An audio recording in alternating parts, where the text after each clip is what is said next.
بسم اللہ الرحمن الرحیم صلی اللہ رسول الکریم۔ میرے محترم بھائیو، دوستو، بزرگو،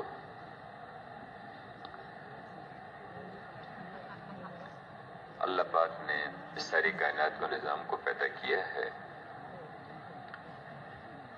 وہی اس کے مالک ہیں، وہی اس کے خالق ہیں۔ اس میں جو کچھ ہے اللہ نے رکھا ہے، اپنے ارادے، اپنے حکم سے سب نظام پیدا فرمایا۔ آسمانوں کو، زمینوں کو، اس سب کو 6 دن اور رات میں پیدا کیا۔ اس سے پہلے لوح محفوظ کو بنایا، قلم کو پیدا کیا، اسے کہا کہ لکھ۔ کیا لکھوں؟ جو کچھ ہو چکا، جو کچھ ہونے والا سب لکھ دے۔ پھر عرش کو، کرسی کو پیدا کیا، پھر آسمانوں اور زمینوں کو پیدا فرمایا، پانیوں کو پیدا کیا، اس سے تجلی فرمائی، اس سے یہ سارا نظام وجود میں آ گیا۔ میرے دوستو، ایک گزارش آپ حضرات سے، یہ جو بھائی تصویر بنا رہے ہیں نا جی، یہ اچھی بات نہیں ہے۔ یہ مجلسیں بہت مبارک ہیں، یہ مسجدیں ہیں، اور مسجدوں کے اپنے احکامات ہیں، اور بادب بانصیب، بادب بانصیب، جو مسجدوں کے آداب کا خیال رکھے گا اللہ پاک اس کو نوازیں گے۔ اس لیے میں کہ قیامت کی نشانیوں میں سے ہے کہ مسجدوں کے آداب کا خیال نہیں رکھا جائے گا۔ یہ مسجدیں ہیں، اس میں تصویر وغیرہ بنانا، اس قسم کی چیزوں میں لگنا بہت ہی بے ادبی کی بات ہے۔ صبح میں ماشاءاللہ ہمارے ساتھیوں نے عرض کیا آپ حضرات سے، مسلمان کے لیے تو اتنا ایک دفعہ کہہ دینا کافی ہے کہ یہ چیز مناسب نہیں ہے۔ اللہ ذرا خیر ایک دوسرے کو بھی ہم سمجھائیں، روکیں اس کو۔ میرے بھائیو بزرگو، اللہ پاک نے یہ سارا نظام پیدا فرمایا اور اس کو اللہ نے انسانوں کی خدمت میں لگا دیا۔ انسان کو اللہ نے بہت قیمتی بنایا۔ آدم علیہ السلام کو جب پیدا فرمایا تو فرشتوں سے کہا کہ ان کو سجدہ کرو۔ سب فرشتوں نے سجدہ کیا۔ پھر کچھ عرصے کے بعد ان کو، ان کی اہلیہ کو زمین پہ اتار دیا۔ یہاں سے پھر آگے ایک بنی آدم کا سلسلہ اللہ پاک نے چلایا۔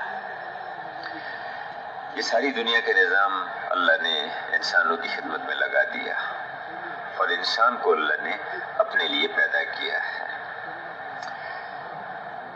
اس انسان کی ابتدا تو ہے لیکن اس کی انتہا نہیں ہے، منتقل ہوتا ہے۔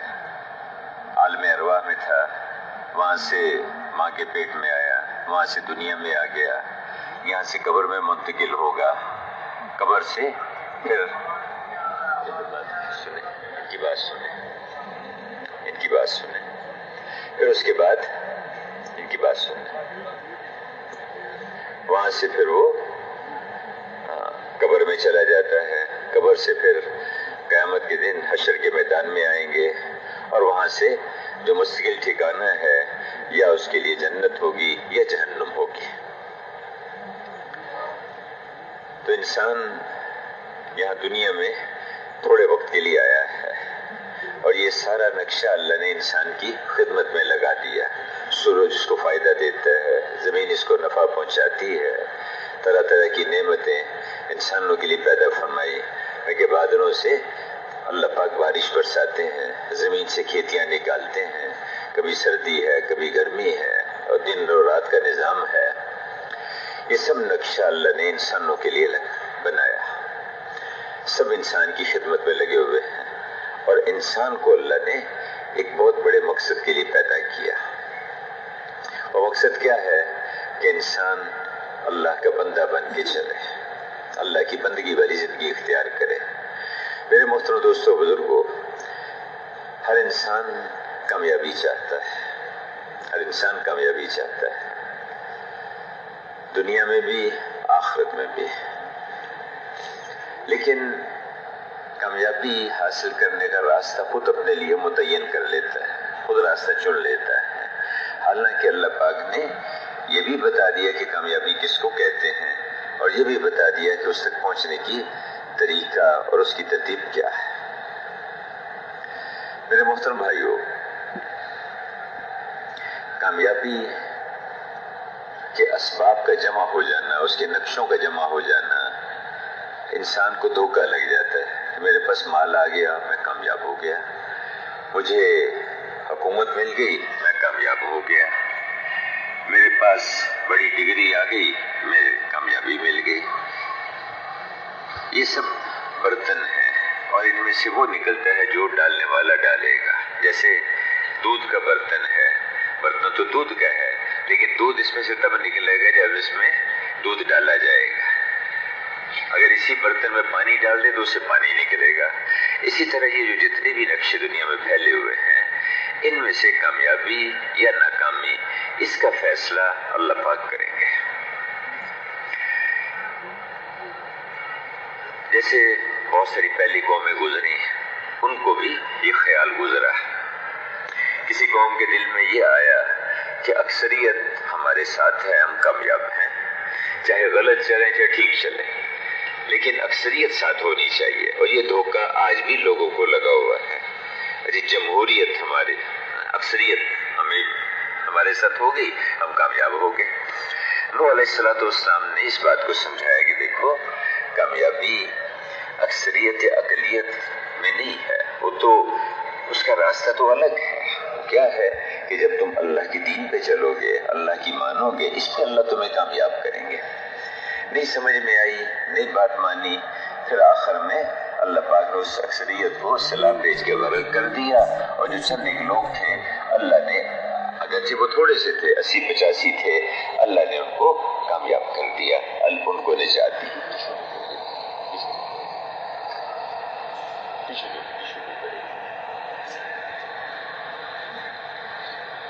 اللہ نے اس اقلیت کو ناکام کیا اور کامیاب کیا، اور اکثریت کو اللہ پاک نے ناکام کر دیا۔ ایسے ہی میرے بھائیو مختلف طرح کے دھوکے ہر دور میں لگتے ہیں انسانوں کو، کہیں کہ ہمارے پاس مال ہوگا۔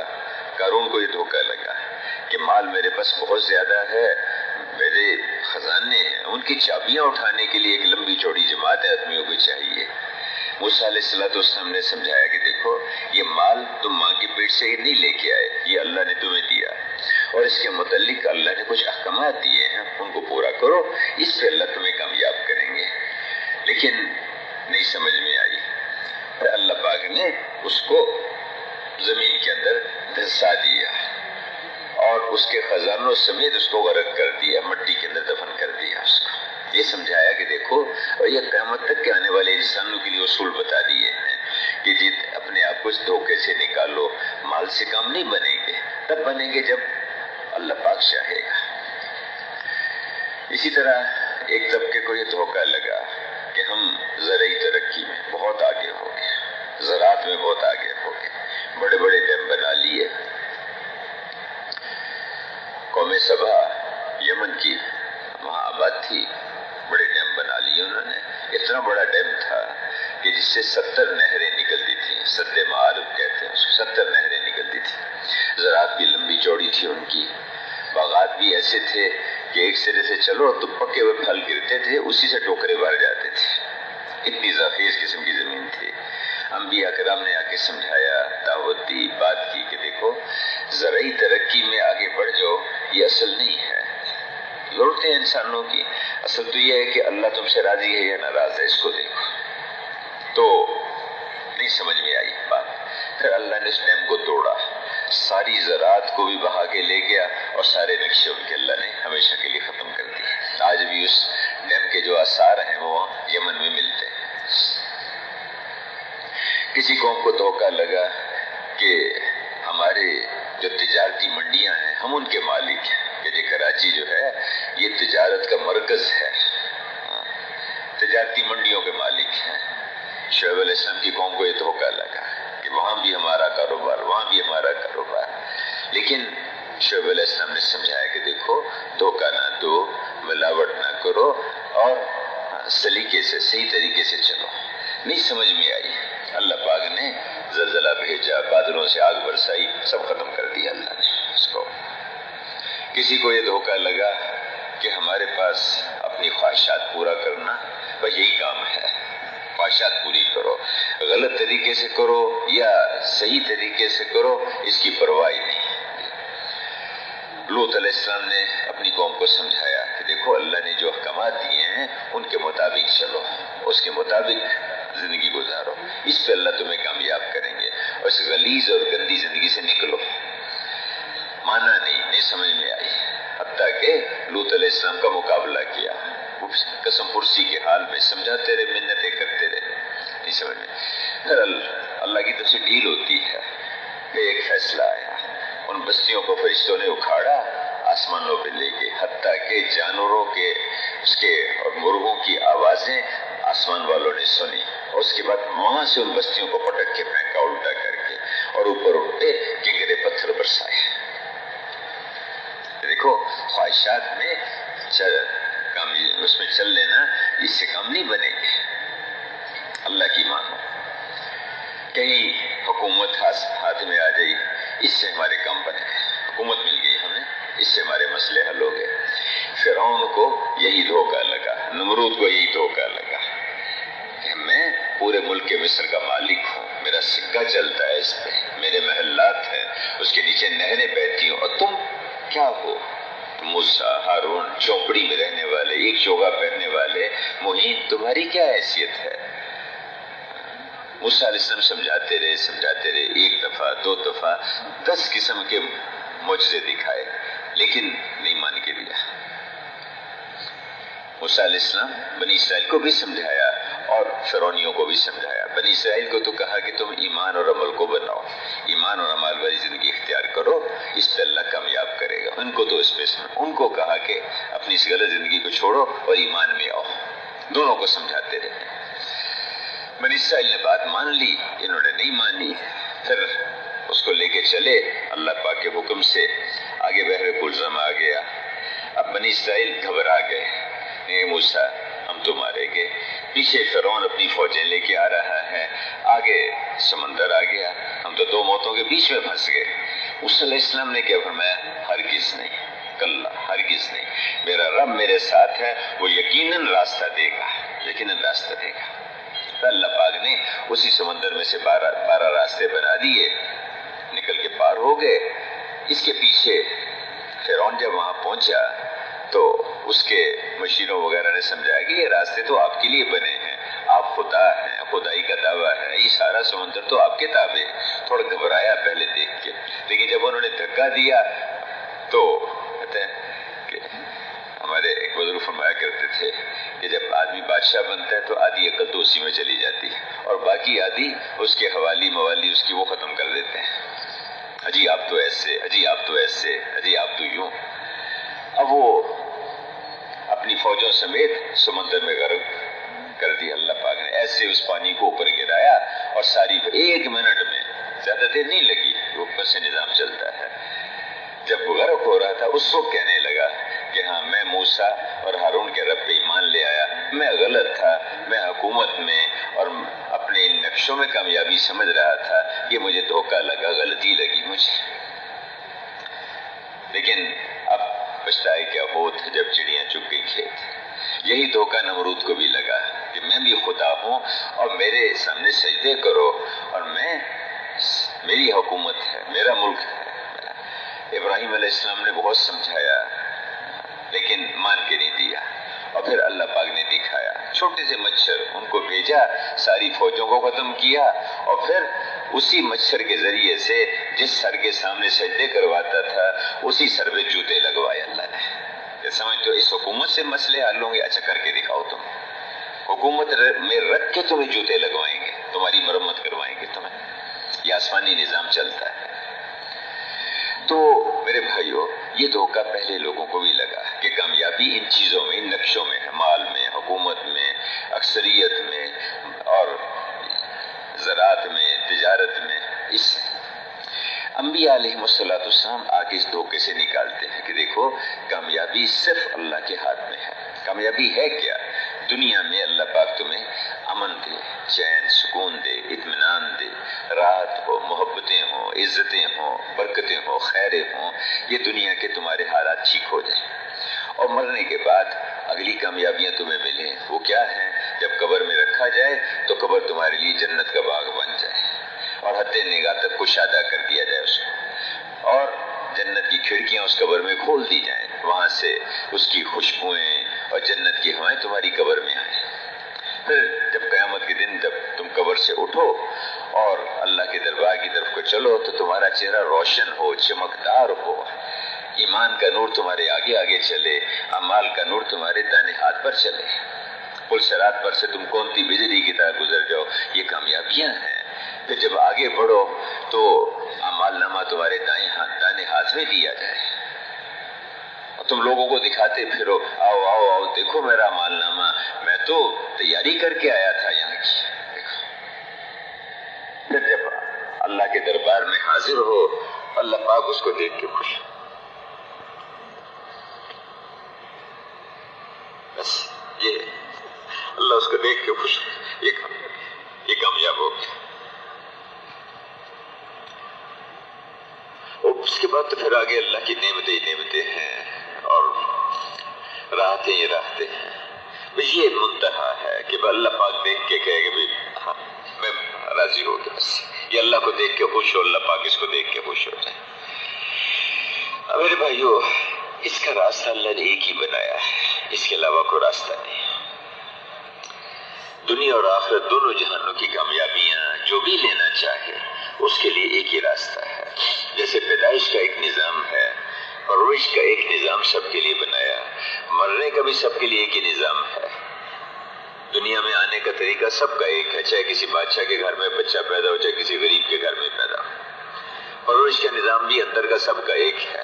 کسی نے بہت اچھی قسم کا کھانا کھایا، 10 منٹ کے بعد باہر نکلے تو وہ بھی کیا بن جاتا ہے، اور کسی نے چپاتی چٹنی کے ساتھ کھائی وہ بھی باہر نکلے تو وہ بھی کیا کہلاتا ہے، اور کوئی چند گھنٹے رہ کے نکلے تو دونوں ہی پخانا بن جاتے۔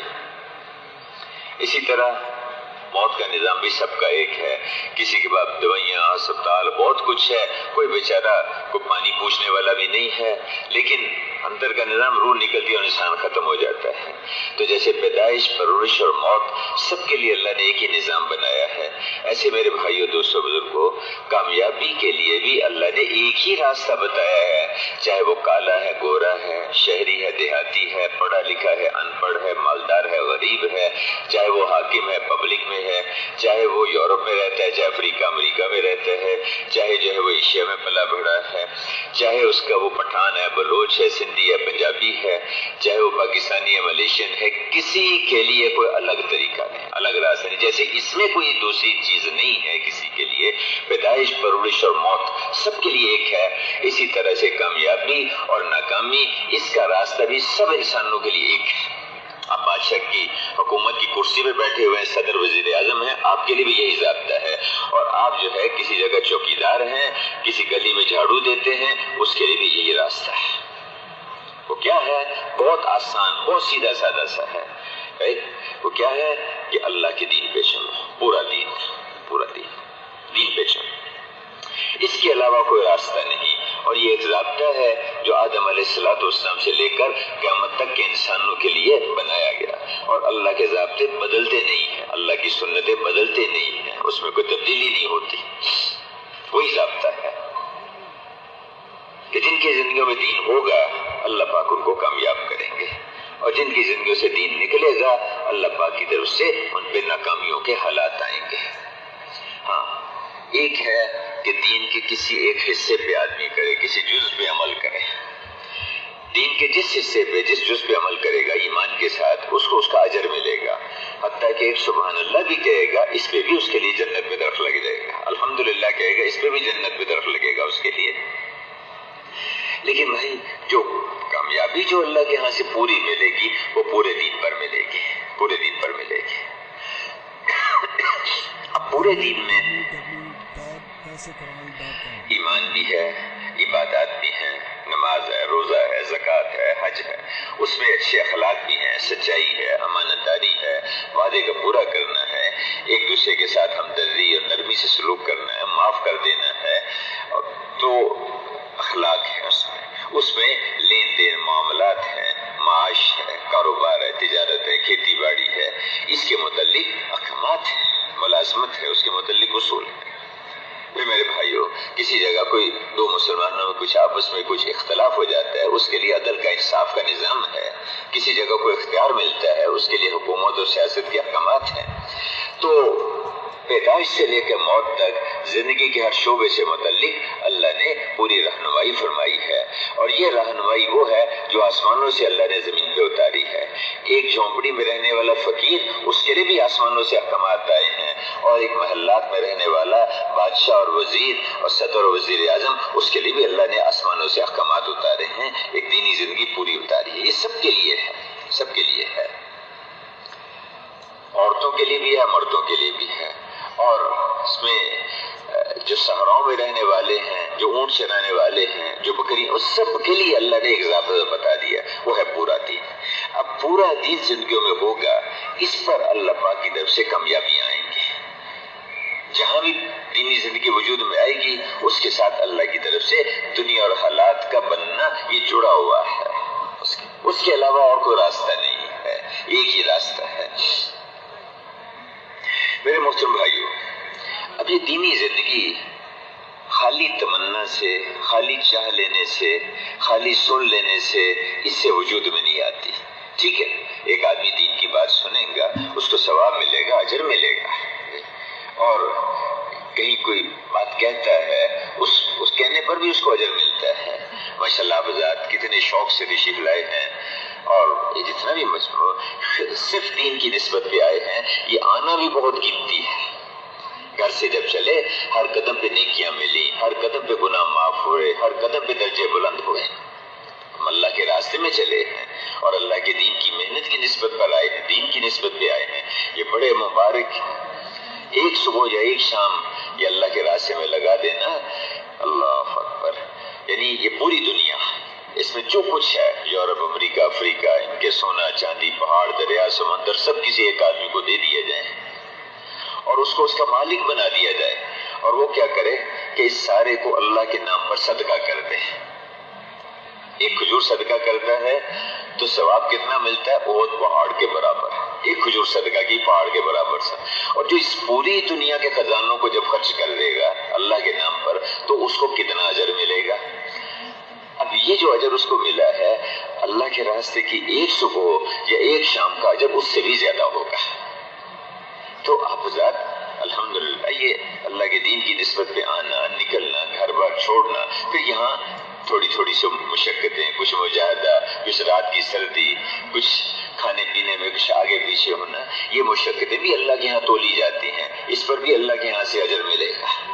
وہ یہاں تک ہے، اللہ عبد الرحمن بن عوف رضی اللہ عنہ نے ایک دفعہ 30 غلام آزاد کیے۔ کسی نے بڑے شوق سے دیکھا، پوچھا کیا دیکھ رہے ہو؟ کہنے لگا کہ آپ نے 30 غلام آزاد کیے، اتنا اجر آپ نے کمایا، اتنا ثواب آپ نے کمایا۔ کہنے لگے کہ میں تمہیں اس سے بھی زیادہ اجر کی چیز بتاؤں؟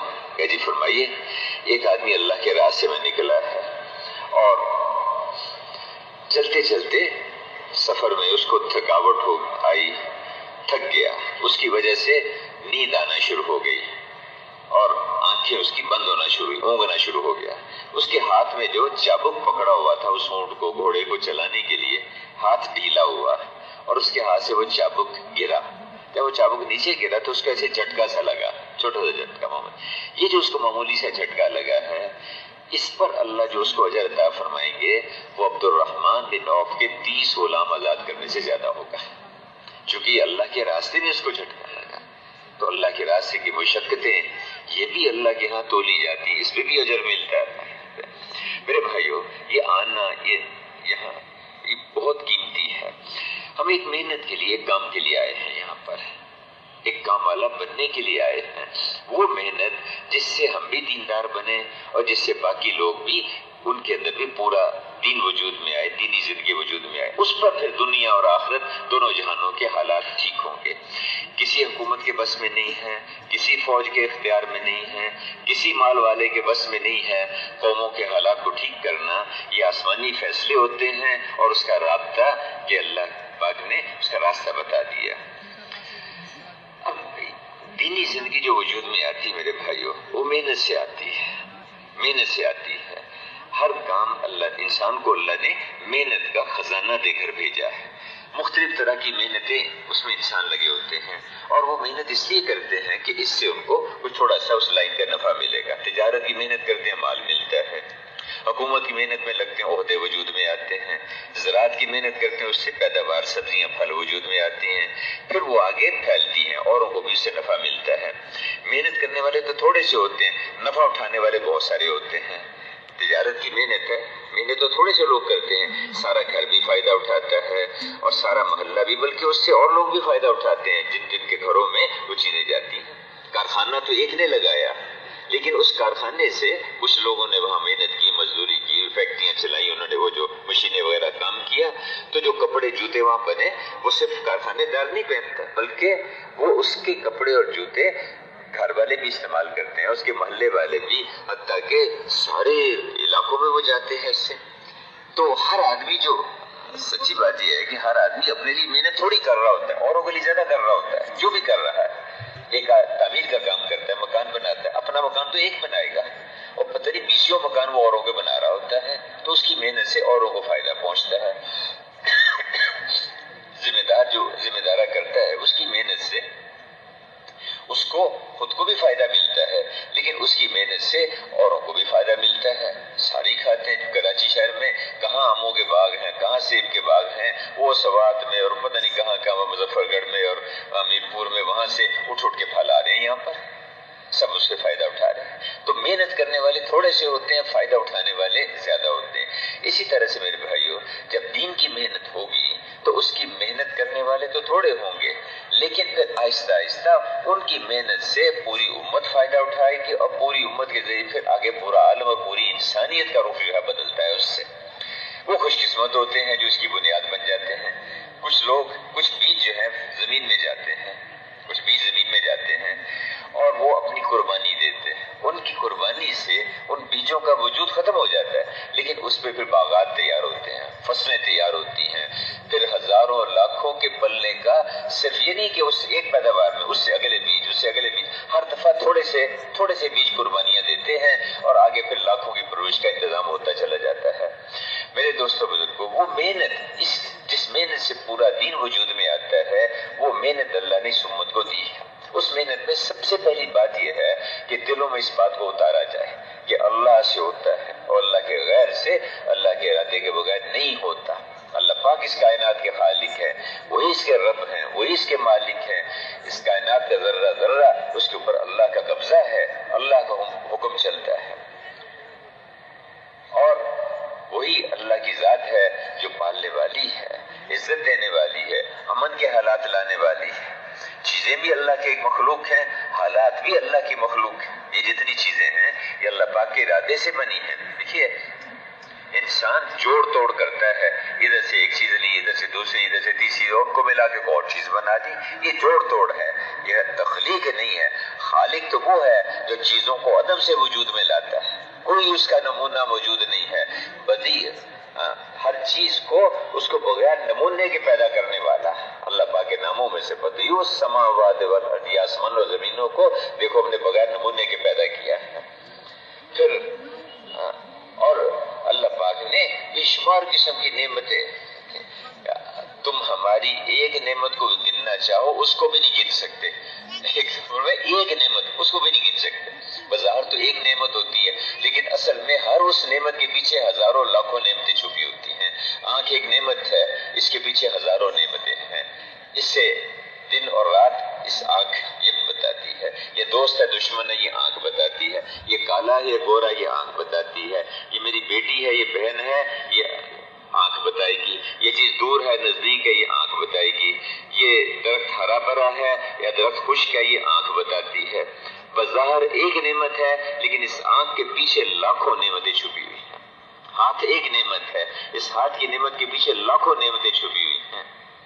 اسی ہاتھ سے لکھنے پڑھنے والا لکھنے کا کام کرتا ہے، اسی ہاتھ سے پڑھائی کرسیاں میز فرنیچر بناتا ہے، اسی ہاتھ سے تعمیر کا کام کرنے والا اینٹ روڑا پتھر اس کی دیواریں کھڑی کرتا ہے، اسی ہاتھ سے لوہار لوہے کی چیزیں بناتا ہے، اسی ہاتھ سے درزی کپڑے سیتا ہے، اسی ہاتھ سے حجام بالوں کو کاٹتا ہے۔ ہاتھ ایک نعمت، اس کے پیچھے لاکھوں نعمتیں چھپی ہوئی ہیں۔ تم ہماری ایک نعمت کو گننا چاہو اس کو بھی نہیں گن سکتے.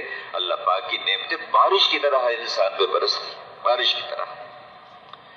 وہ ذات جس نے اس سارا نظام پیدا کیا ہے، اور وہ ذات جس نے ہمیں اور آپ کو پیدا کیا ہے، میرے بھائیو، وہ اللہ، اس اللہ کو پہچاننا، اس اللہ کو پہچاننا، یہ کلمہ لا الہ الا اللہ محمد رسول اللہ، اللہ کو پہچاننا، اللہ کے رسول کو پہچاننا، اور پھر یہ کلمہ ابدیت ہے، اللہ کو ماننا، اللہ کے رسول کے طریقے پہ ماننا. ہم اللہ کی مانیں گے، اللہ کے رسول کے طریقے پر مانیں گے. یہ بات ہر ایک کے جی میں اترے، ہر ایک کے دل میں یہ بات اترے کہ ہم اللہ کی مان کے چلیں گے، اللہ کے رسول کے طریقے پر چلیں گے. میں نے کیا کہ اس محنت میں پہلی چیز یہ ہے، پہلی بات یہ ہے کہ سب کے دلوں میں یہ بات اترے کہ ہم اللہ کے احکامات پہ چلیں گے، اللہ کے رسول کے طریقوں پر چلیں گے. اس پر اللہ پاک ہمیں کامیابیاں عطا فرمائیں گے. جب دل کے اندر یہ بات ہوگی، یہ کلمہ اللہ کو پہچاننے کا کلمہ ہے، اللہ اور اللہ کے رسول کی ماننے کا کلمہ ہے، لا الہ الا اللہ محمد رسول اللہ. ابھی ہم اللہ کی مانیں گے، اللہ کے رسول کے طریقے پر مانیں گے. اس کے لیے ہر ایک کو اس کی طرف متوجہ کرنا، ہر ایک کو اس پہ لانے کی کوشش کرنا کہ بھئی ہم ہر مسلمان اس کا فیصلہ کرے کہ میں اللہ پاک کے احکامات پہ چلوں گا. صدر صاحب بھی اس کو طے کریں کہ بھئی میں مسلمان ہوں، میں حضور کا امتی ہوں، میں تو اللہ کے حکم پہ چلوں گا، اللہ کے رسول کے طریقے پہ چلوں گا.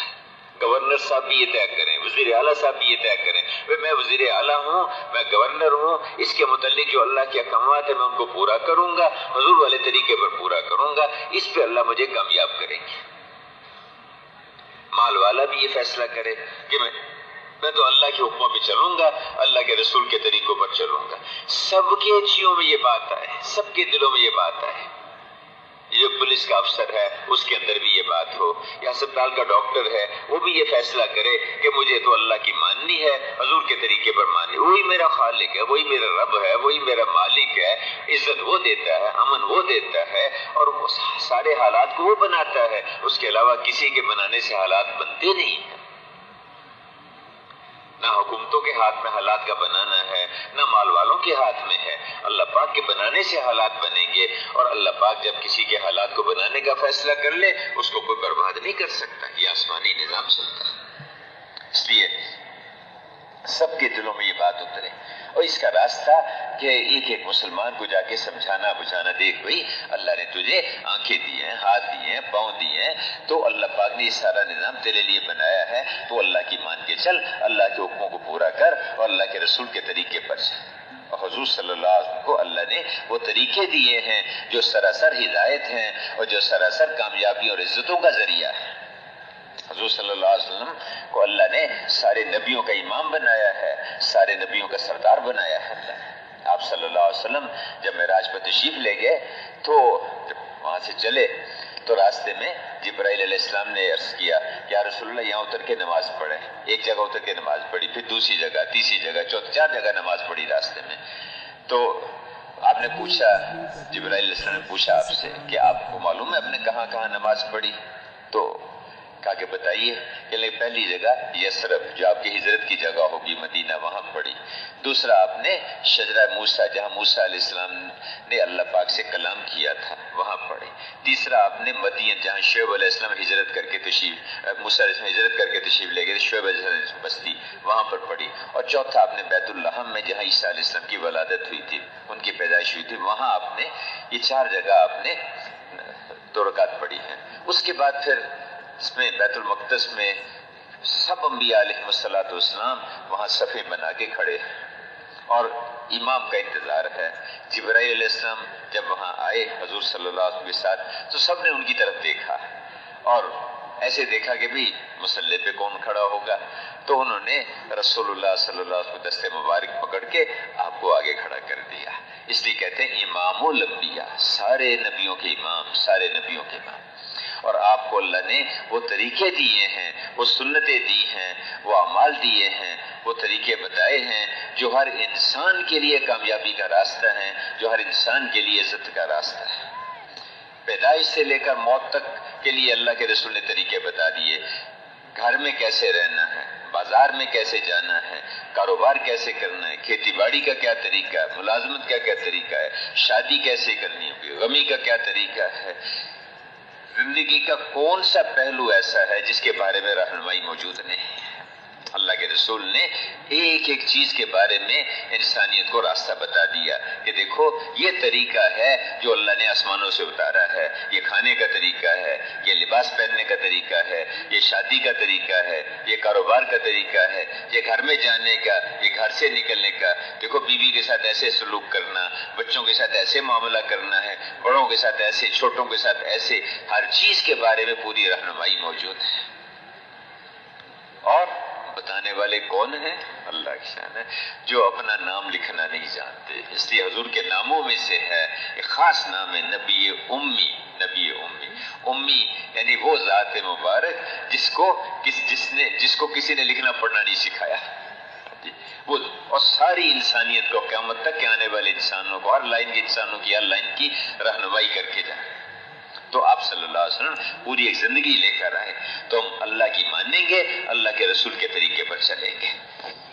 میرے بھائیو، اس کی جو آدمی کے اندر جو استعداد پیدا ہوگی وہ عبادات کے ذریعے سے ہوگی، اور عبادات میں سب سے اہم عبادت نماز ہے۔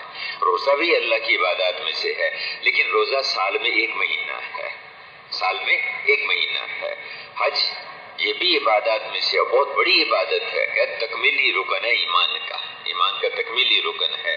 اور حج کرو غنی ہو جاؤ گے، حج کرو غنی ہو جاؤ، بار بار کا حج اور عمرہ آدمی کو غنی بنا دیتا ہے۔ اور دوسری جگہ فرمایا کہ جو استطاعت کے باوجود وہ علماء بتائیں گے کہ استطاعت سے کیا مراد ہے۔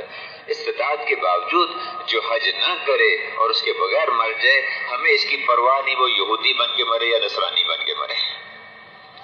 حج ہے، پھر زکوٰۃ ہے، زکوٰۃ دو گے، اس کا زکوٰۃ دے گا، اللہ اس کے مال کی خشکی اور تری میں ہر جگہ حفاظت کرے گا۔ لیکن یہ ساری عبادات کسی خاص طبقے کے لیے، جیسے زکوٰۃ ہے یا حج مالداروں کے لیے ہے۔ روزہ ایک مہینہ ایسا، نماز ایسی عبادت ہے جو دن میں 5 دفعہ، تو فرض نماز ہے اور سب کے لیے فرض ہے، چاہے وہ کالا ہے گورا ہے، چاہے غریب ہے مالدار ہے، چاہے وہ پڑھا لکھا ہے، سب کے لیے فرض ہے نماز۔ 5 تو فرض نماز ہے، اور اس کے ساتھ ساتھ نفل نماز ہے، ایسی نفل نمازیں جن کا وقت مقرر ہے، تہجد، چاشت، اشراق، اوابین۔ کہ فرض نماز کے بعد سب سے اونچا درجہ تہجد کی نماز کا ہے، میں کہ یہ سب سے اونچی نماز ہے نفل نمازوں میں، لیکن اس کے پڑھنے والے بہت تھوڑے ہیں، بہت تھوڑے ہیں۔ تہجد جو ہے کہ یہ صالحین کا شعار ہے، نیک لوگوں کا شعار ہے۔ پہلے لوگ گھروں میں فضا ہوتی تھی، رات کو جلدی سوتے تھے، صبح جلدی اٹھتے تھے، اور آسمانوں سے آوازیں لگتی ہیں، ہے کوئی مانگنے والا جس کو عطا کریں، ہے کوئی توبہ کرنے والا جس کی توبہ قبول کریں، ہے کوئی سوال کرنے والا جس کا ہم سوال پورا کریں۔ تو تہجد کی نماز، تو وہ نفل نمازیں جن کا وقت مقرر ہے، وہ نفل نمازیں جن کا وقت مقرر نہیں ہے۔ صلاۃ الحاجت ہے، تحیۃ المسجد ہے، تحیۃ الوضو ہے، صلاۃ التوبہ ہے، نماز استخارہ ہے، یہ بہت ساری اللہ۔ یہ تو نماز جو ہے یہ کفر اور اسلام میں فرق ڈالتی ہے۔ نمازی شہنشاہ کا دروازہ کھٹکھٹاتا ہے، جو کھٹکھٹاتا رہتا ہے دروازہ ضرور کھلتا ہے، لیکن بھائیو نماز کو بڑھیا بنانا، نماز کو جاندار بنانا، شاندار بنانا۔ نماز بڑھیا ہوگی، نماز جاندار ہوگی تو زندگی بڑی شاندار گزرے گی، کیونکہ نماز ساری چیزوں کو ٹھیک کرے گی۔ باقی زندگی اس لیے حضرت عمر رضی اللہ عنہ دیکھتے تھے، بازار میں دکان کھولی، تو نے مسجد میں جا کے بازار کا دین سیکھا؟ اجی وہ تو نہیں سیکھا، جاؤ پہلے مسجد میں جاؤ۔ حکومت کسی کو دینی اس کو دیکھتے تھے، تم نے جا کے مسجد میں نماز پہ کیسی پڑھتا ہے، یہ نماز اس کی کیسی، اس کو دیکھتے تھے، فیصلہ کرتے تھے۔ اور جو اللہ کے ساتھ جو ٹھیک نہیں چل پا رہا، جو اللہ کا اتنا بڑا حکم ہے، دن میں 5 دفعہ آواز لگتی ہے، حی علی الصلاۃ، حی علی الفلاح، حی علی الصلاۃ، حی علی الفلاح، آؤ آؤ نماز کی طرف آؤ، اللہ کے ہاں سے ہر طرح کی کامیابیاں لے لو۔ جو اللہ کے ساتھ ٹھیک کر چلنے کو تیار نہیں ہے، بتاؤ وہ اللہ کے بندوں کے ساتھ کیسے ٹھیک سلوک کرے گا؟ اللہ کے بندوں کے ساتھ کیسے وہ ٹھیک سلوک کرے گا؟ ایسے آدمی سے یہ توقع رکھنا کہ وہ بادشاہت میں ٹھیک چلے گا، وہ صدارت وزارت میں ٹھیک چلے گا، وہ مال میں، یہ مشکل ہے، یہ ممکن نہیں ہے۔ اس لیے تو نماز آدمی کو صحیح رخ پہ ڈالے گی، تو نماز کو بنانا پڑتا ہے۔ اور نماز کون سی بڑھیا ہوگی؟ جو صحیح یقین سے پڑھی جائے گی، حضور والا طریقہ سیکھ کے پڑھی جائے گی، اللہ کے دھیان کے ساتھ پڑھی جائے گی، اللہ کو راضی کرنے کے لیے پڑھی جائے گی۔ جب نماز جاندار ہوگی نا جی، پھر زندگی صحیح ہوگی آدمی کی۔ اس لیے دیکھیں مسجد میں اہتمام کرنا نماز کا۔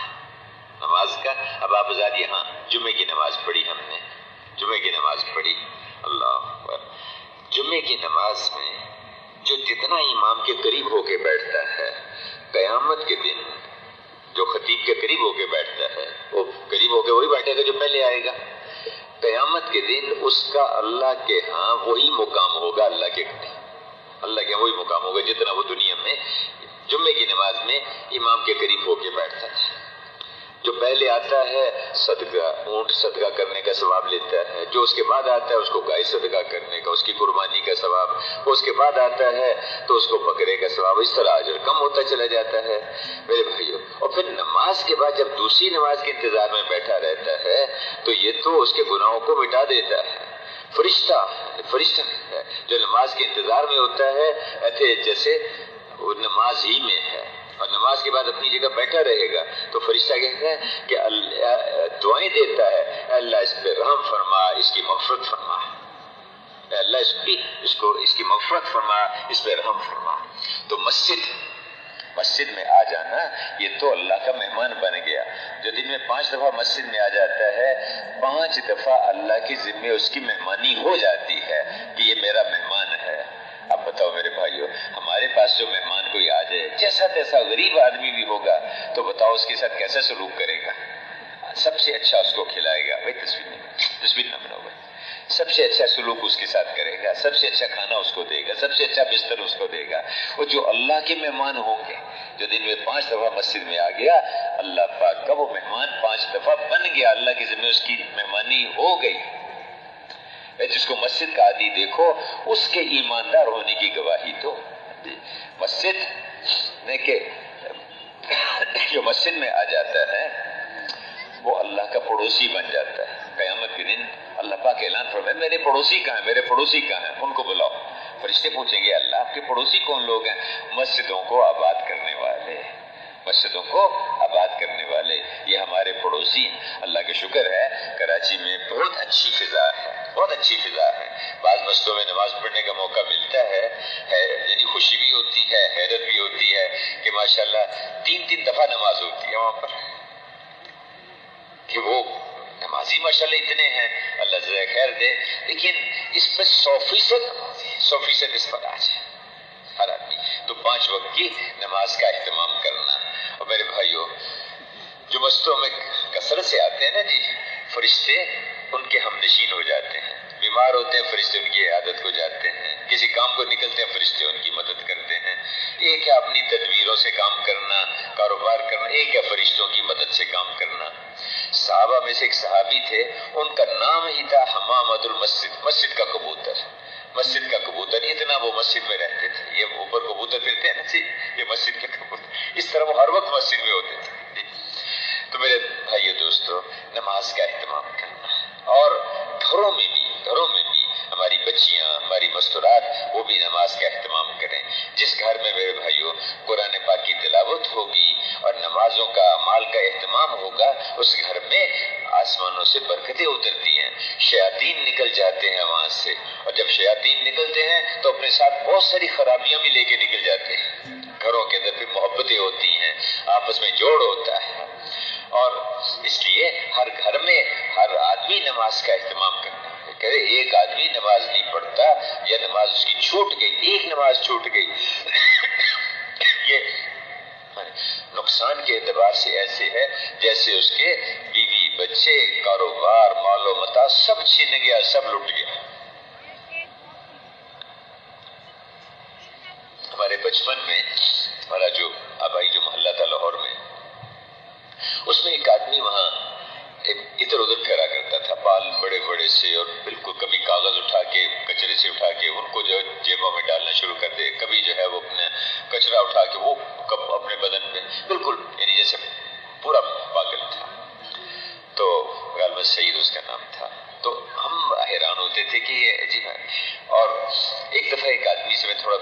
میں نے پوچھا کہ یہ آدمی کیسے پاگل ہوا تھا. اس نے عجیب واقعہ سنایا. کہنے لگا کہ جب تقسیم ہوئی تھی طبا کی تو اس کا خاندان پورا یہاں منتقل ہو رہا تھا. تو بس راستے میں اس کا سارا مال اور سارا گھر بیوی بچے سب جو ہے ان کو وہ سب شہید ہو گئے, ان کو قتل کر دیا گیا. بس اس صدمے کی وجہ سے اس بیچارے کا یہ حال ہو گیا. اللہ کے رسول کیا کہہ رہے ہیں کہ تمہاری ایک نماز چھوٹ گئی, یہ اس سے زیادہ نقصان ہے تمہارا. اس صدمے اس سے زیادہ نقصان ہے کہ تمہارے بیوی بچے مال و متا سب چھین گیا, سب لوٹ گیا. تو نماز کا تو کیا خیال ہے اگر یہ جتنا مجمع بیٹھا ہوا ہے اکثر تو ماشاءاللہ 5 وقت کے نمازی ہیں پہلے سے, جن سے آج تک جو کوتاہیاں ہوئی ہیں اس پہ ہم اللہ سے معافی مانگ لیں اور آئندہ کے لیے طے کر لیں کہ ہماری نماز نہیں چھوٹے گی. کیا خیال ہے آپ حضرات کا؟ کیوں تھے پیچھے بھی جو ساتھی اسپیکر کے پاس بیٹھے وہ بھی سب اس کا اپنے اور اللہ کے بیچ میں اس معاملے کو ٹھیک کر لیں. دیکھیے جب ہم اپنے اور اللہ کے بیچ کے معاملے کو ٹھیک کرنے کا عزم کر لیں گے نا, پھر اللہ ہمارے اور بندوں کے درمیان کے معاملے کو خود ٹھیک کر دے گا, اس کو ٹھیک کر دے گا, اسے ڈرے نہیں گھبرائے. تو آئندہ ہماری نماز نہیں چھوٹے گی اور مسجد میں پڑھنے کی کوشش کریں گے, مسجد میں پڑھیں گے. اب میرے بھائیوں, اب یہ جو دینی زندگی ہے اس میں کہ ایک تو اس محنت میں اپنے یقینوں کا ٹھیک کرنا, عبادات کو قائم کرنا, اس کے ساتھ ساتھ میرے بھائیوں ہر موقع کے اللہ کے حکم کی اس کو سمجھنا, اس کو معلوم کرنا کہ اس موقع پر اس حال میں اللہ پاک مجھ سے کیا چاہتے ہیں, اللہ پاک کے احکامات ہیں. بیماری میں نماز کیسے پڑھنی ہے, بیماری میں روزے کا کیا حکم ہوگا, تندرستی میں کیا حکم ہے روزے کا. اس طرح تجارت کے احکامات, خریدنا کیسے ہے, بیچنا کیسے ہے, زراعت کے اصول ہیں, اس کے احکامات ہیں, جانوروں کو پالنے کا طریقہ ہے, ملازمت کرنے کے اصول ہیں, اس کے احکامات ہیں, تنخواہ کب حلال ہوگی کب حرام ہوگی, پوری ایک زندگی ہے, اس کو سیکھنا پڑتا ہے. اور یہ سیکھنے کے لیے اللہ پاک نے بڑا عجیب نظام بنا دیا ہے. اللہ یعنی دیکھو جو چیز اللہ کے یہاں جتنی ضروری ہوتی ہے نا جی, اللہ پاک اس کو اتنا ہی عام کر دیتے ہیں. ہوا پانی ضرورت کی چیزیں اللہ نے اس کو آسان کر دی ہے, سب تک پہنچ جاتی ہیں. اور اسی طرح سے اللہ نے ایسا نظام بنا دیا, انبیاء علیہ السلام پھر رسول اللہ صلی اللہ علیہ وسلم آخر میں تشریف لائے, حضرات صحابہ کرام سے ان سے اس زندگی کو سیکھا اور اس پہ عمل کیا. پھر بعد والوں نے اس ساری زندگی کو جمع کر کے انسانیت کے لیے محفوظ کر دیا.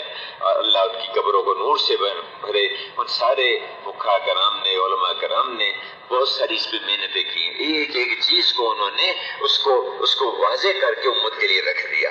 پھر میرے بھائیوں آج کے دور میں بھی اللہ ان علماء کرام کی زندگیوں میں برکت دے, اللہ ان کو جزائے خیر دے. کوئی چیز جا کے پوچھیں آپ, اللہ پاک اپنے فضل سے یعنی شوق سے, محبت سے اور اس میں یعنی اکرام کرتے ہوئے اس کا حل بتائیں گے کہ دیکھو میری تجارت کا یہ طریقہ بتائیے, اس کا اب وہ بتائیں گے, اس کا حل بتائیں گے. اجی میرے گھر میں یہ اچھا اس کا یہ طے کر لو. تو قرآن اور حدیث سے اس سے لے کر وہ پوری رہنمائی فرماتے ہیں. اللہ ان کی زندگیوں میں برکت دے. میں تو عرض کرتا ہوں کئی دفعہ نا جی کہ ہم خود اس پہ غور کریں کہ اللہ پاک ہمیں ایک بات سمجھاتے. دن میں 5 دفعہ ہم نماز پڑھتے ہیں نا, یہ فرض نماز.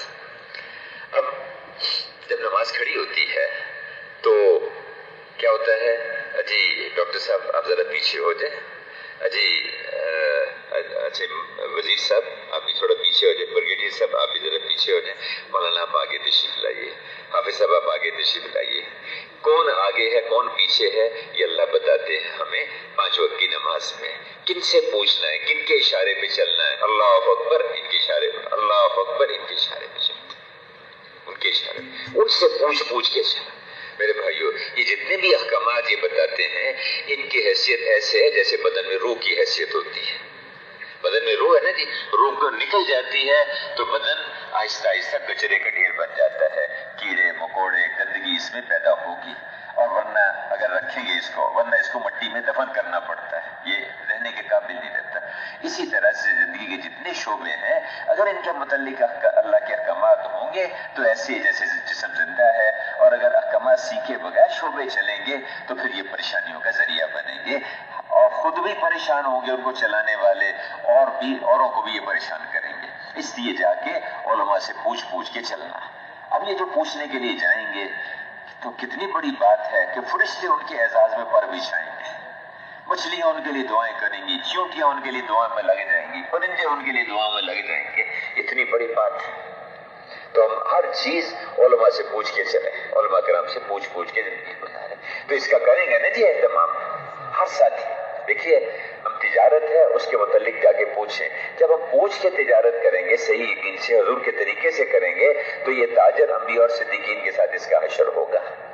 ہم ذمہ دارہ ان سے پوچھ کے کریں اور اس کا کیا ہوگا، جتنی پیداوار ہوگی اس سارے کو ہمیں صدقہ کرنے کا ثواب ملے گا. میرے بھائیو ملازمت کرنی ہے اس کے احکامات جا کے پوچھیں، علماء سے پوچھ کے کریں. انشاءاللہ اس پہ کیا ہوگا کہ ہمارا جو محنت مزدوری کر کے جو کمائے گا علماء سے پوچھ کے چلے گا، اس کا حشر اللہ پاک کہ وہ اللہ پاک کا دوست بنے گا، اللہ اس کو اپنا دوست بنا لے گا. اسی طرح گھر کی زندگی ہے، علماء سے پوچھ کے چلنا، پوچھ کے ہم چلیں ہم سے. اور میرے بھائیو کہتے ہیں کہ اس محنت میں اللہ کا ذکر کرنا ہے، اللہ کا دھیان. کہ تم میرا ذکر کرو میں تمہارا ذکر کروں گا. کتنی ہم اللہ کا ذکر کریں گے، اللہ آسمانوں میں ہمارا ذکر کرے گا. ہم دل میں اللہ کو یاد کریں گے، اللہ پاک اپنے دل میں ہمیں یاد کریں گے. ہم لوگوں میں اللہ کا ذکر کریں گے، اللہ فرشتوں کے مجمع میں ہمارا ذکر کرے گا. فرشتوں کے مجمع میں اللہ ہمارا تذکرہ کریں گے، ہم لوگوں میں اللہ کا تذکرہ کریں گے. اللہ ایسے ہیں، اس کی نعمتیں اس کے ساتھ. تو تنہائیوں میں یاد کرنا، سبحان اللہ، اے اللہ کھوٹ تیرے میں کوئی نہیں، الحمدللہ خوبیاں ساری کی ساری تیرے میں، لا الہ الا اللہ، تیرے علاوہ کوئی بندگی کے قابل، کوئی جی لگانے کے قابل ہے ہی نہیں. اللہ اکبر، تو اتنا بڑا جتنا میں سوچوں اس سے بھی بڑا. دروشی پڑھیں گے، ایک دفعہ دروشی پڑھیں گے، فرشتے اس کو حضور کی خدمت میں پیش کریں گے، 10 گناہ معاف ہوں گے، 10 نیکیاں ملیں گی، 10 درجے بلند ہوں گے. جو دروشی نہیں پڑھتا فرمایا کہ وہ تو بخیل ہے، جنت کا راستہ بھولنے والا ہے، وہ تو جہنم کی طرف کو چلنے والا ہے. اپنے گناہوں پہ استغفار کریں گے. میں میرے دوستوں بزرگوں، اگلی بات کیا ہے کہ ایک دوسرے کے ساتھ حضور والے طریقے پر سلوک کریں گے. ہر مسلمان بہت قیمتی ہے. مسلمان تو اگلی بات، ہر انسان بہت قیمتی، ہر انسان بہت قیمتی ہے. اللہ پاک فرماتے ہیں کہ ہم نے بنی آدم کو قابل اکرام بنایا ہے. ہر انسان قابل اکرام ہے، ہر انسان قابل احترام ہے، قابل اکرام ہے.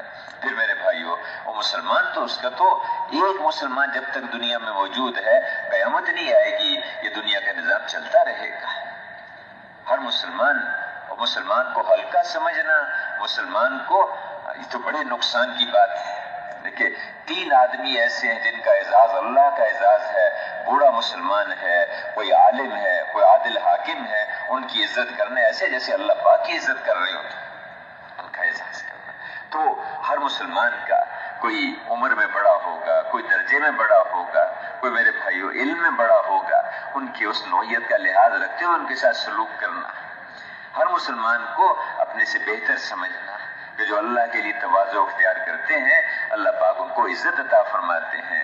جو دوسروں کو معاف کر دیتے ہیں اللہ پاک ان کو عزت عطا فرماتے ہیں. جو دوسروں کو معاف کرتے ہیں اللہ پاک ان کو عزت عطا فرماتے ہیں. جو دوسروں پہ خرچ کرتے ہیں اللہ پاک ان کے مال کو بڑھا دیتے ہیں. جو رشتہ داروں کے ساتھ اچھا سلوک کرتے ہیں اللہ پاک ان کی عمر کو بھی لمبا کرتے ہیں، اللہ ان کے مال کو بھی زیادہ کر دیتے ہیں. تو دوسروں پہ خرچ کرنا، ان کو نفع پہنچانا، تم میں سے سب سے اچھا وہ ہے، یعنی خیر الناس، انسانوں میں سے سب سے اچھا انسان وہ ہے جو سارے انسانوں کو سب سے زیادہ فائدہ پہنچاتا ہے. اس میں مسلمان بھی آگے، اس میں غیر مسلم بھی آگے. جو سارے انسانوں کو سب سے زیادہ فائدہ پہنچاتا ہے وہ تم میں سے سب سے اچھا انسان ہے. تو انسانوں کو فائدہ پہنچانا، ان کو نفع پہنچانا. ایک آدمی دکان کھولتا ہے، کاروبار کرتا ہے، منڈی سے سودا لے کے آتا ہے تاکہ لوگوں کو سہولت آسانی سے ملے. روزی تو اللہ اس کو دے گا، لیکن اس تاجر کو اللہ پاک غیب سے اس کی پرورش کا انتظام کرے گا. ایک آدمی اللہ نے اس کو حکومت دی ہے، وہ عدل کے ساتھ حکومت چلاتا ہے. کہتے کہ عادل بادشاہ، اس کا اعزاز اللہ کا اعزاز ہے. اور عدل وہ صفت ہے جو ایمان کی اس برکت سے ملتی ہے. اور میرے بھائیو جو عدل کا اہتمام کرتا ہے اور ایسے عادل حاکم کو ہلکا سمجھتا ہے تو فرمایا کہ یہ تو منافق ہوگا، ایمان والا نہیں ہو سکتا. تو عدل بہت بڑی صفت ہے. تو یہ ساری خوبیاں ہر مسلمان کے ساتھ ایسے سلوک کرنا جیسے اللہ نے کہا ہے. عمر میں چھوٹے ہیں ان کے ساتھ سے یہ اولاد ہے، اولاد میں برابری کرنا، بیٹیاں ہیں، بیٹیوں کے ساتھ کیسے سلوک کرنا، جس کو اللہ نے بیٹیاں دی ہیں، کہ باہر سے کوئی چیز لے کے آتا ہے، بیٹے بھی ہے بیٹیاں بھی ہیں، پہلے اس نے بیٹی کو دی، جس نے بیٹی کو خوش کیا اللہ پاک اس کو قیامت کے دن خوش کر دیں گے۔ میرے بھائیوں، اسی طرح بہنیں ہیں ان کے ساتھ، اور فرمایا کہ تم میں سے سب سے اچھا وہ جس کے اخلاق اچھے ہیں، اور اخلاق کس کے اچھے ہیں؟ جو اپنی بیوی کے ساتھ اچھا سلوک کرتا ہے۔ اخلاق کس کے اچھے؟ جو بیوی کے ساتھ اچھا سلوک کرتا ہے۔ اس کو اللہ کے رسول نے نہیں، اللہ کے فضل سے ہر چیز میں ہمارے لیے رہنمائی موجود ہے۔ تمہارے درم میں سے سب سے اچھا درم وہ ہے جو تم اپنے بچوں پہ خرچ کرتے ہو، اپنی بیوی پہ خرچ کرتے ہو، سب سے اچھا درم وہ ہے۔ باقی یہ موقع موقع کی تفصیل ہوتی ہے، تفصیلی احکام پھر اللہ علماء کرام بتاتے ہیں اس کو کہ کس موقع پر اس کا اس میں بدل جاتا ہے، اس میں حکم حالات کی وجہ سے۔ تو اس لیے بیوی بچوں کے ساتھ کیسے سلوک کرنا، میرے دوستوں پڑوسیوں کے ساتھ کیسے، راستے کے آداب ہیں، راستے کے آداب ہیں، وہ جو ہے کہ ایمان کی 70 یا 77 شاخیں ہیں۔ پہلی بات کیا ہے اس کلمے کا؟ اس کو یقین کرنا، لا الہ الا اللہ محمد رسول اللہ، اس کا اقرار کرنا۔ اور آخری بات کیا ہے؟ راستے سے تکلیف دہ چیز کو ہٹا دینا، راستے سے تکلیف دہ چیز کو ہٹا دینا، یہ آخری بات ہے۔ تو اس لیے ہم کوشش کریں گے کہ ہم سے کسی کو کوئی تکلیف نہ پہنچے۔ موٹر سائیکل راستے میں کھڑی کر دی، کچرا راستے میں ڈال دیا، سڑک پہ اپنا جو ہے اس کو چیزوں کو آگے بڑھا کے دکان کو آگے بڑھا لیا، ہم کسی کو تکلیف نہیں دیں گے۔ اگر فائدہ نہیں دے سکتے تو تکلیف تو نہ دیں، نقصان تو نہ دیں کسی مسلمان کو۔ تو کیا ہے کہ ہر مسلمان کو اپنے سے بہتر سمجھنا، ہر مسلمان کو اپنے سے بڑھیا سمجھنا۔ میرے بھائیوں، ایک دوسرے سے محبت کے ساتھ پوچھا گیا کہ یا رسول اللہ سب سے بڑا عمل کیا ہے؟ فرمایا آپس کی محبت۔ ایک جگہ فرمایا تم جنت میں نہیں جاؤ گے جب تک ایمان والے نہ بنو، اور ایمان والے نہیں بن سکتے جب تک ایک دوسرے سے محبت نہ کرو۔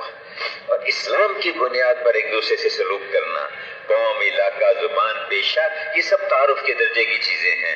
ہم مسلمان ہیں، چاہے ہم سندھ میں پیدا ہوئے ہیں، چاہے ہم بلوچستان کے رہنے والے ہیں، چاہے ہم پٹھان ہیں، چاہے بروہی ہیں، چاہے ہم ملیشین ہیں، ترک ہیں، سوڈانی ہیں، چاہے ہم امریکن اور یورپ ہیں، ہم مسلمان ہیں، اور ساری دنیا کے مسلمان کل جسد الواحد ایک جسم کی طرح سے ہیں، ایک جسم کی طرح سے ہیں۔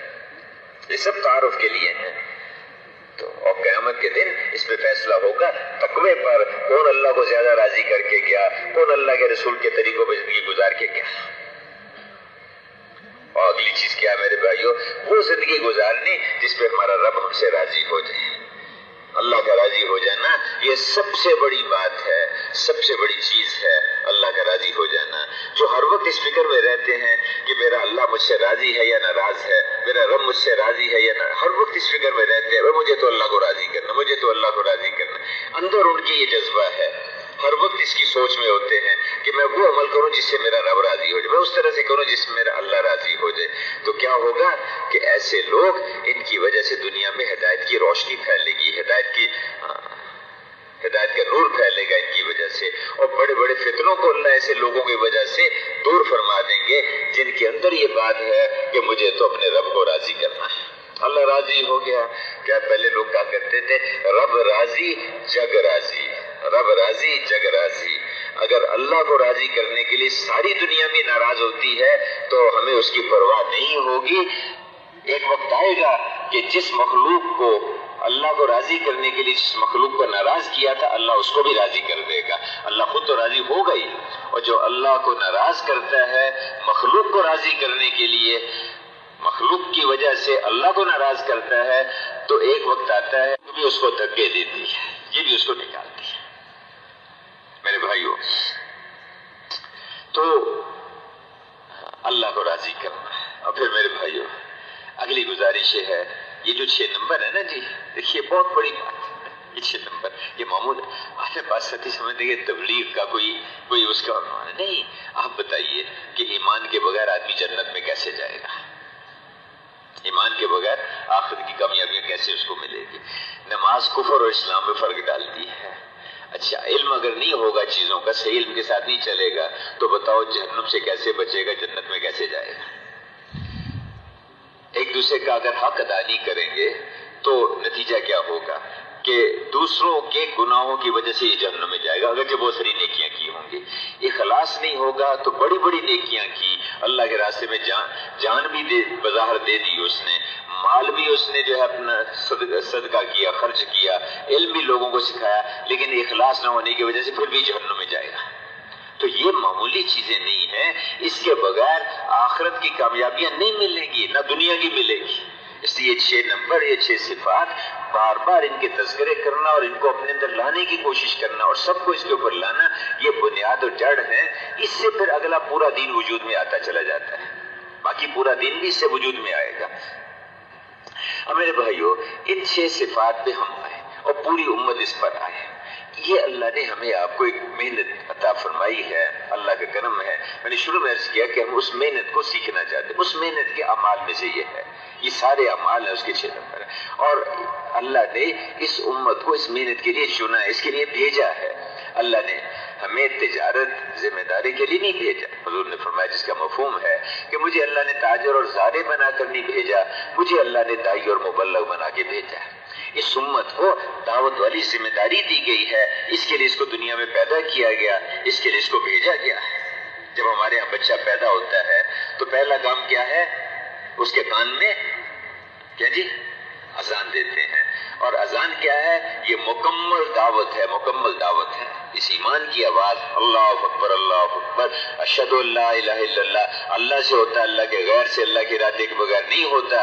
اشہد ان محمد رسول اللہ, اللہ کی مانو, حضرت محمد صلی اللہ علیہ وسلم کے طریقے پر مانو. حی علی الصلاۃ, اللہ کے احکامات کی طرف چلو, عبادت کی طرف چلو, نماز کی طرف چلو, اس پہ اللہ تمہیں کامیاب کریں گے. یہ دعوت کی آواز, یہ اذان والی دعوت, مکمل دعوت پیدا ہوتے ہی کانوں میں ڈالی گئی ہے.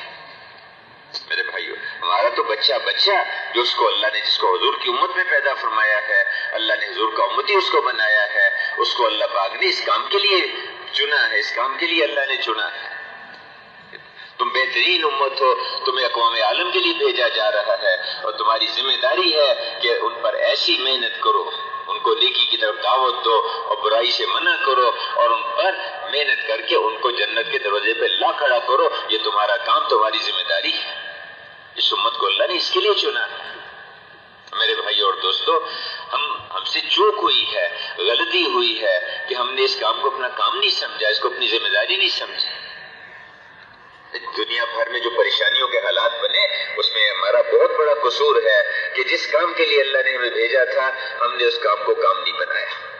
باغ پر محنت کرنے والوں نے محنت چھوڑ دی, وہ باغ سارا اجڑ کے ویرانہ ہو جاتا ہے. گھر ہے, اس کی حفاظت, صفائی, اس کی مرمت وغیرہ کا کام چھوڑ دیا, تھوڑے عرصے میں وہ ساری بلڈنگ گر کے برباد ہو جاتی ہے.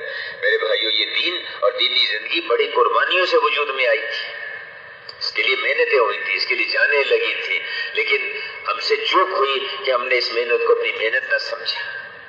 ایک ذمہ دارہ کرتا ہے, پیداوار ہوتی ہے, وہ بھی فائدہ اٹھاتا ہے, باقی لوگ بھی اس سے فائدہ اٹھاتے ہیں, لیکن محنت چھوڑ دیتا ہے تو آہستہ آہستہ پہلے منڈیوں سے پیداوار ختم ہوتی ہے, لوگوں کے گھروں سے ختم ہوتی ہے, ایک وقت آتا ہے کہ اس کے اپنے گھر سے بھی ختم ہو جاتی ہے.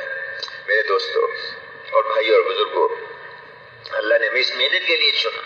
حضور صلی اللہ علیہ وسلم نے ارشاد فرمایا, سن 7 ہجری محرم کے شروع کے دنوں میں صحابہ کرام کو جمع کیا, ان میں کچھ باتیں ارشاد فرمائی.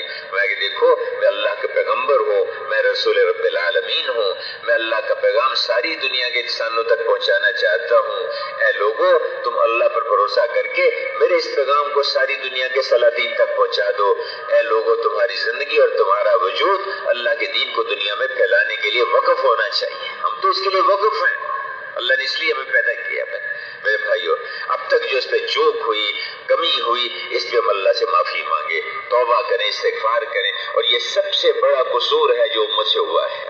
اس کی وجہ سے اگلی ساری چیزیں پھر بگاڑ کے رخ پر چل پڑی. جب امت نے اپنے اس کام کو چھوڑ دیا, اس محنت کو, اس ذمہ داری کو چھوڑ دیا, مجموعی طور پر پوری امت کو بھی چنا گیا اور ایک ایک فرد کو بھی اس کے لیے بھیجا گیا. اے ہمارے حبیب, آپ کہہ دیجئے یہ میرا راستہ ہے, میں بلاتا ہوں لوگوں کو اللہ کی طرف بصیرت کے ساتھ, حکمت کے ساتھ, اللہ کے دین کی طرف, اللہ کے احکامات کی طرف بولا. اور میں بھی, اور جو میری اتباع کرنے والا, میرے پیچھے چلنے والا, میرے اوپر ایمان لانے والا, اس کا بھی یہی کام ہے. اس کی بھی یہی ذمہ داری ہے. ہم تاجر نہیں ہیں، بعد میں ہیں، ذمہ دار بعد میں ہیں، حاکم ملازم سب بعد میں ہیں. پہلے ہم دائی ہیں، حضور کی امتی ہیں. ہماری دوہری ذمہ داری ہے اس دینی زندگی کو اپنے اندر لانا ہے، پوری زندگی پورے دین کو اس پہ چلنا، اور باقی اقوام عالم کو اس پہ لانے کی کوشش کرنی ہے. پہلے من حیث الامت پوری امت کو اس پہ تیار کیا جائے کہ تم دائی ہو اور تم اس زندگی کو اختیار کرو، پھر اس زندگی کو لے کے اقوام عالم کے پاس جاؤ. میرے بھائی اور دوستو، اللہ نے آج کے زمانے میں ہمارے اوپر آسانی کا معاملہ فرمایا. اس کا کرم ہے، فضل ہے کہ محنت اللہ نے ہمیں دے دی. اب اس کو ہم اپنا کام بنائیں، اس کو سامنے رکھ کے پھر اپنا اگلا زندگی کا نظام بنائیں.